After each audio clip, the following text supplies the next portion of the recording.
Hi friends, అందరూ ఎలా ఉన్నారు? బాగున్నారా? ఈరోజు మనం ఎప్పుడు చేసుకునే విధంగా శన ఫ్రై కాకుండా కొంచెం డిఫరెంట్గా చేసుకోవచ్చు. దానికి నేను శన తీసుకున్నాను.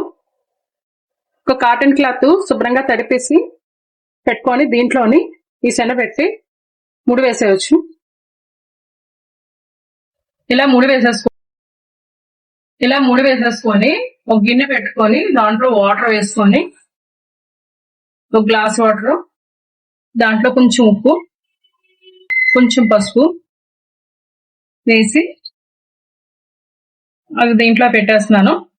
ఒక 5 minutes ఉడకబెట్టుకోవాలి. ఓపెన్ చేసి చూద్దాం ఒకసారి. 5 నిమిషాలు అయిపోయిన తర్వాత ఇలా ఉడికింది. ఇలా గుజ్జుగిని తీసేసుకొని ఆయిల్ వేసుకోవాలి. కొంచెం ఆయిల్ వేసుకొని 2 స్పూన్లు, దీంట్లో కరివేపాకు, పచ్చిమిర్చి, ఉల్లిపాయలు, కొంచెం పసుపు ఇది వేసేసుకోవాలి. గుజ్జు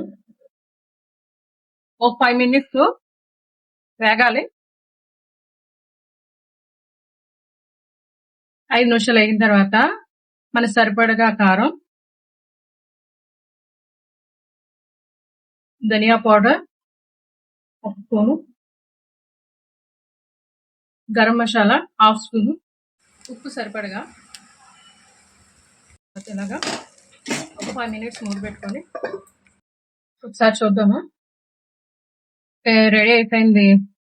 దీనిలో తీసుకొని సర్వ్ చేసుకుంటే బాగుంటుంది.